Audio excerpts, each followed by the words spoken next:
Hello tout le monde et bienvenue sur la chaîne de Poudlard Anima. Je vous retrouve aujourd'hui pour un nouveau book haul. J'ai un peu hésité avant de vous le faire parce que c'est un plus petit book haul que d'habitude. Sauf que je repars à Rennes la fin de la semaine et du coup pendant un mois et demi je n'aurai plus ma bibliothèque avec moi.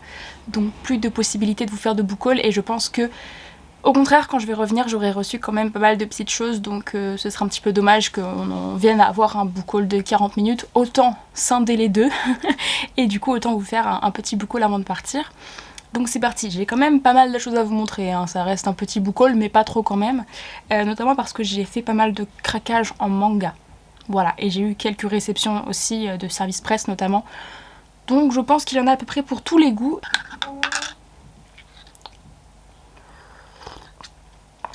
Pour commencer, je vais vous parler un petit peu de ma toute première réception pour les éditions Milan. Donc Milan Bayard sont sur la même communauté littéraire qui s'appelle Page Turner. Et donc là c'était pour Milan, j'ai reçu Rapace de Ursula Poznanski. C'était pas transcendant pour moi, j'ai pas mal de choses qui m'ont quand même dérangé dedans.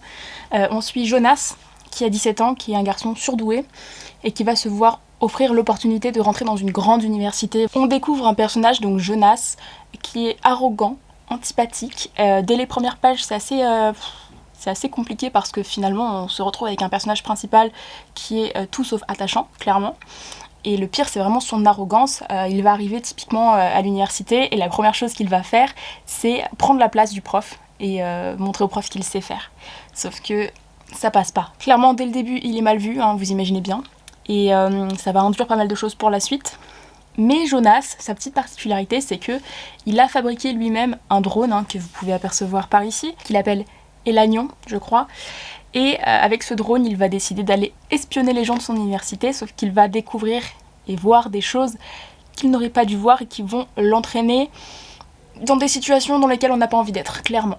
Donc j'ai trouvé que finalement l'évolution du personnage était plutôt intéressante, puisque à la fin, on arrive quand même un petit peu à s'attacher à lui. Il est moins arrogant qu'au début, c'est vraiment sur les 100 premières pages que c'est compliqué. Mais il a une belle évolution, donc ça c'était un point fort du roman, clairement. Par contre, j'ai vraiment trouvé que c'était trop facile. C'était assez peu crédible dans le déroulé des actions, dans les dialogues en particulier. Parce que, très clairement, dès que Jonas va envoyer son drone quelque part, il va découvrir quelque chose. Et je suis désolée, mais on peut pas toujours être pile au bon moment, au bon endroit, et ça je l'ai trouvé assez peu crédible parce que, je suis désolée, mais ça pourrait être normal qu'il envoie son drone et que cette fois-ci ça fait pas mouche, voilà, il ne découvre rien. Et ben non, à chaque fois qu'il sortait, il découvrait quelque chose de très compromettant. Et ça j'ai trouvé ça assez peu crédible et c'est vrai que ça a pas mal entaché quand même ma lecture, parce qu'au final, ouais, j'ai trouvé que pas mal de choses n'étaient pas spécialement crédibles dans ce roman. Après j'ai bien aimé la fin, j'ai trouvé que les événements de la fin et les révélations de la fin étaient plutôt bien menés, donc ça c'est plutôt un bon point. Mais c'est vrai que voilà, quand même mon avis final est assez entaché par ce manque de crédibilité, et surtout j'ai aussi trouvé qu'il y avait un gros manque de développement au niveau des personnages secondaires. Encore Jonas ça peut aller, comme je vous le dis, on a quand même une belle évolution, mais alors les personnages secondaires, voilà, clairement zéro, clairement. Et qui plus est, un petit détail qui m'a un peu dérangé, mais j'ai trouvé que l'attitude de Jonas envers la jante féminine était très étrange. J'étais un peu perplexe. Voilà. Donc, si ça vous intéresse, je vais vous mettre dans la barre d'infos ma chronique de blog que j'ai rédigée sur ce roman, qui est assez complète, hein. J'ai sûrement dit plus de choses que ce que je viens de vous dire à l'oral, donc si ça vous intéresse, je vous mets tout dans la barre d'infos. C'est pas une mauvaise lecture, je pense que dans son genre, c'est un bon thriller adolescent. Mais voilà, je n'ai pas trouvé que c'était non plus si transcendant que ça. Ensuite, j'ai eu ma toute première réception pour les éditions Flammarion Jeunesse, avec qui je suis désormais en partenariat, et ça me met en joie, parce que Flammarion Jeunesse, c'est vraiment une maison d'édition que j'adore, et je suis vraiment ravie de pouvoir participer un petit peu à la diffusion de leurs bouquins. Donc j'ai reçu 3 romans de leur part. J'ai tout d'abord reçu Une fille dans la foule de Charlotte Bousquier, que j'ai lu il y a très peu de temps. Je vous en ai parlé en vlog. En tout cas, dans ce tout petit roman, on va suivre Roxane, qui est en terminale, qui a une meilleure amie qui s'appelle Maëlys. Et en fait, toutes les deux, elles sont très engagées pour la cause du climat. Donc elles font beaucoup de manifestations. Et un jour, il va se passer un événement lors d'une manifestation qui va chambouler la vie de Roxane. Je vous en dis pas plus parce que c'est assez surprenant, donc je pense qu'il vaut mieux le découvrir comme ça sans trop en savoir. C'est un roman qui est parsemé de croquis qui ont été faits par Charlotte Bousquier, et je l'ai dévoré, clairement je l'ai dévoré en une soirée. J'ai beaucoup aimé, c'est assez étonnant parce que il n'y a pas forcément de très bons avis. Le seul bon avis que j'avais vu, c'était ma copine Clem de Synopsia. Et globalement, les notes sont pas excellentes sur ce roman. Et moi, je l'ai pris pour ce qu'il était. Et je me suis laissée porter par l'histoire. C'est sûr qu'en fait, la thématique qu'on pense être prédominante dans ce roman, elle n'est pas tant que ça. Je pense que ça peut désarçonner, en fait, ça peut surprendre. Moi, ça m'a pas dérangé. Je trouvais que c'était plutôt intéressant de partir dans cette direction-là. Encore une fois, je peux pas trop vous en dire, donc lisez-le si ça vous intrigue. En tout cas, ça a été une bonne lecture. Ce que je pourrais lui reprocher que j'ai pas mentionné dans le vlog, ce serait un manque de développement. Clairement, comme c'est un tout petit roman, il n'y a rien de très développé. Ça aurait pu gagner à être un petit peu plus développé. Ensuite, les éditions, du coup, toujours Flammarion Jeunesse, m'ont fait parvenir le tome 2 et le tome 3 de La Légende des 4 de Cassandra O'Donnell. Je pense que je vais vous faire un vlog spécial La Légende des 4 parce que ça fait très longtemps que je veux lire le tome 1. Je l'avais acheté à Montreuil il y a plus d'1 an, hein, puisque c'était Montreuil 2019, le dernier Montreuil en date. Bref, donc je pense que je vais vous faire un vlog où je vais lire les 3 premiers tomes, ce serait vraiment chouette. Si vous ne connaissez pas La Légende des 4, je vous avoue que ça fait très longtemps que j'ai pas lu le résumé. Je crois que c'est l'histoire de 4 clans différents de personnes qui peuvent se transformer en animaux, donc qui peuvent se transformer en loups. Il y a les tigres, les aigles et les serpents. On peut le voir sur les couvertures, hein, clairement. Ça m'intrigue en fait pas mal, c'est une saga jeunesse qui est très appréciée. Cassandra O'Donnell est absolument adorable, pour l'avoir rencontrée à Montreuil, du coup, adorable. Du coup, je suis assez curieuse de connaître un petit peu ce qu'elle a pu écrire, et c'est une saga voilà, qui m'attire depuis très longtemps. J'ai reçu le tome 2 de Olive, donc de Lucie Mazel et Véro Cazot. J'avais reçu le tome 1 de la part de Louise pour mon anniversaire l'année dernière, et j'avais adoré le tome 1 d'ailleurs, c'était une super bonne lecture. J'ai pas encore lu celui-là, mais je l'avais reçu pour L'œil des lecteurs. Donc L'œil des lecteurs, je vous en parle depuis un sacré bon bout de temps, clairement, puisque on a ouvert le média en avril l'année dernière et que depuis je travaille pour ce média, donc ça fait bientôt 1 an, voilà. Sauf que il y a 3 jours, le président de l'entreprise L'œil 2, donc en fait L'œil 2 c'est un petit peu, si vous voulez, l'entreprise mère, et L'œil des lecteurs c'était un petit peu une sous-catégorie, si vous voulez, c'est un peu bizarre dit comme ça, mais c'est un peu une sous-catégorie de l'œil.com. Et donc ce fameux président nous a coupé les accès aux médias. Voilà. Je rentrerai pas dans les détails. Donc ce qu'on va faire, c'est qu'on va recréer notre propre média avec les filles, avec les autres chroniqueuses de l'œil. Donc typiquement je l'avais reçu pour L'œil des lecteurs, mais maintenant je l'ai reçu pour La Voix des lectrices. Et j'espère que vous nous rejoindrez du coup sur La Voix des lectrices, je vous mets les liens dans la barre d'infos. On va suivre une jeune fille qui s'appelle Olive, qui a 17 ans et elle est à cheval entre 2 mondes. C'est-à-dire qu'elle vit dans le monde réel, mais dans sa tête, elle a un monde imaginaire dans lequel elle vit. Sauf que peut-être que ces 2 mondes vont finir par rentrer en collision. Et je suis hyper intriguée en fait de lire la suite parce que j'avais beaucoup aimé, on traite clairement d'un personnage autiste et je trouve que c'est une très très belle BD avec de très très belles planches. Donc voilà, je suis très curieuse de découvrir cette suite, ce sera en 4 tomes donc ça reste très raisonnable. Ensuite, alors un jour je suis allée en ville, quand ça commence par ça en général ça part, voilà, hein, c'est pas très bon. Donc un jour je suis allée en ville et j'ai craqué mon slip. Voilà, il y avait une saga de manga que je rêvais de lire depuis un petit moment parce que mon amie Clem en parle très souvent et que ce qu'elle en disait me donnait extrêmement envie. Donc bah quand je les ai vus, les 5 tomes en librairie, il y en a 6 en tout, il me manque le 6e tome, bah je les ai tous pris. Il s'agit de La Lanterne de Nyx, donc le tome 1, le tome 2, le tome 3,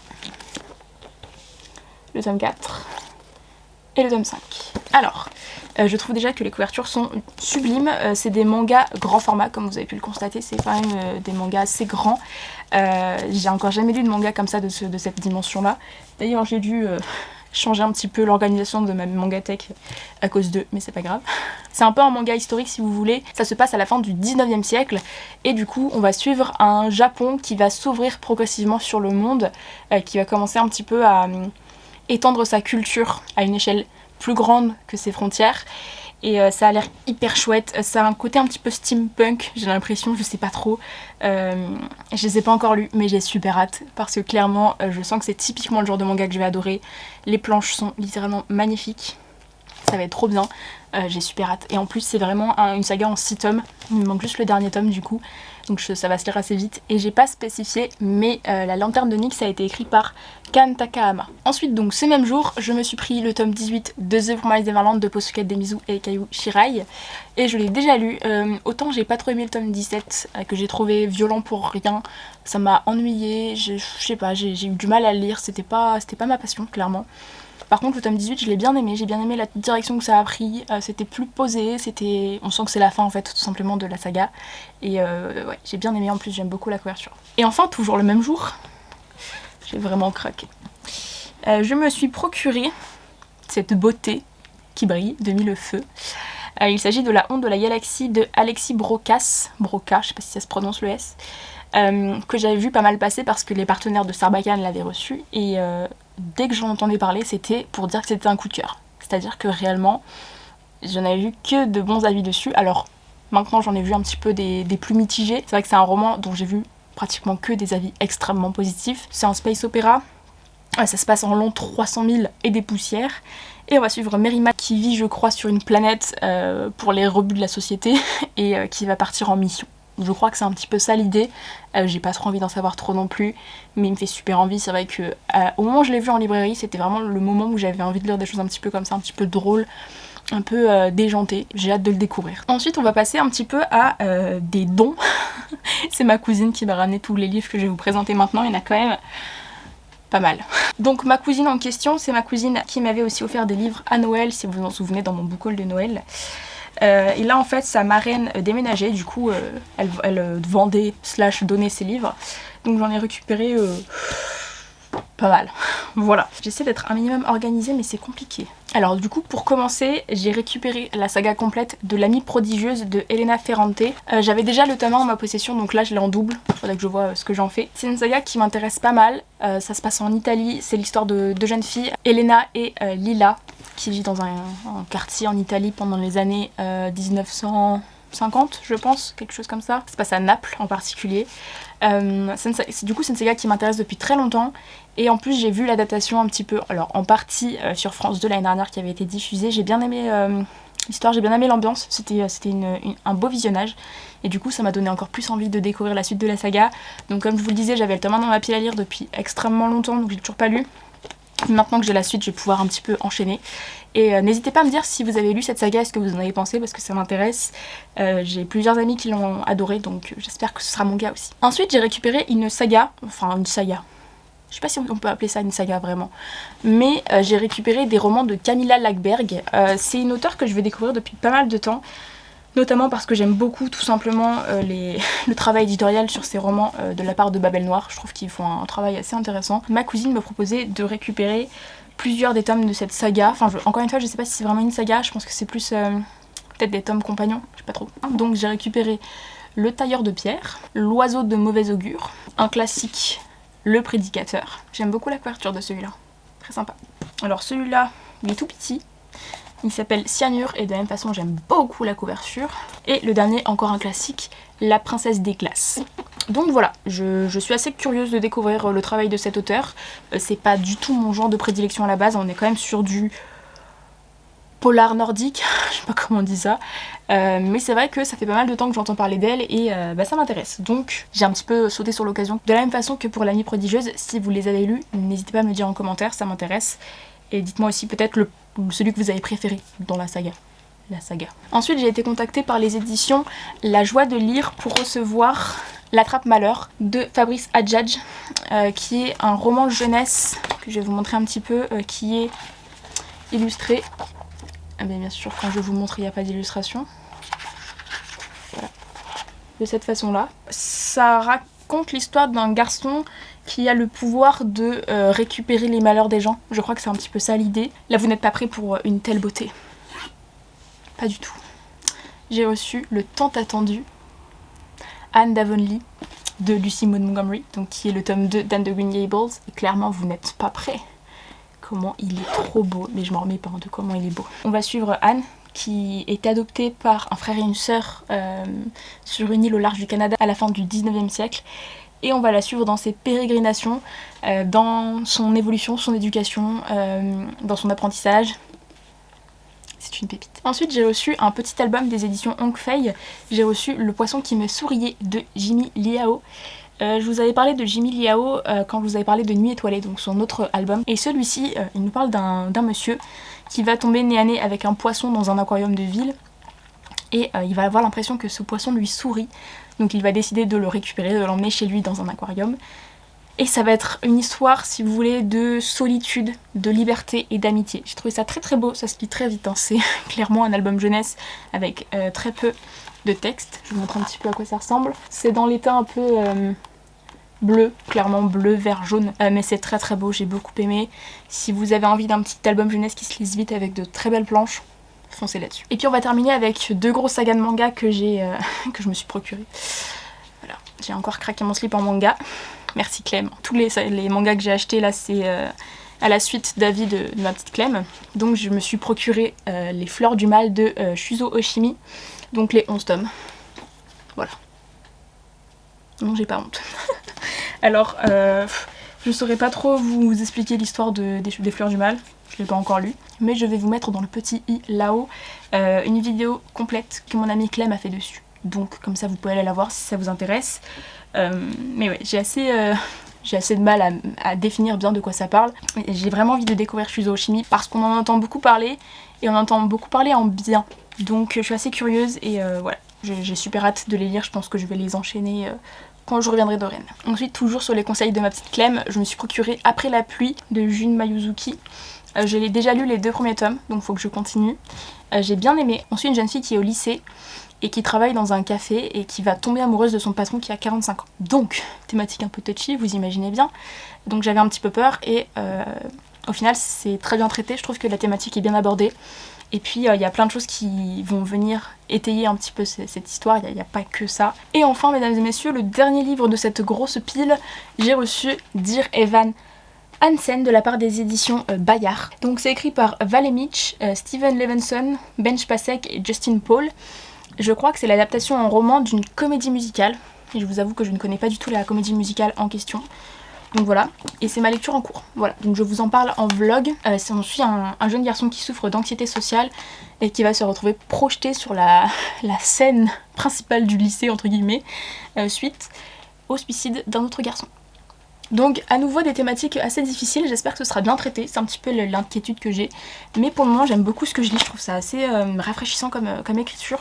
Et j'aime beaucoup, voilà, tout simplement, je vous en reparle en vlog, mais j'aime beaucoup. Je vais donc vous laisser là. Dites-moi en commentaire si vous avez lu certains des livres que j'ai présentés aujourd'hui, ou si certains vous tentent. Voilà, faites-moi une petite liste, comme d'habitude. Et puis moi, je vous retrouve très bientôt dans une prochaine vidéo. Ciao!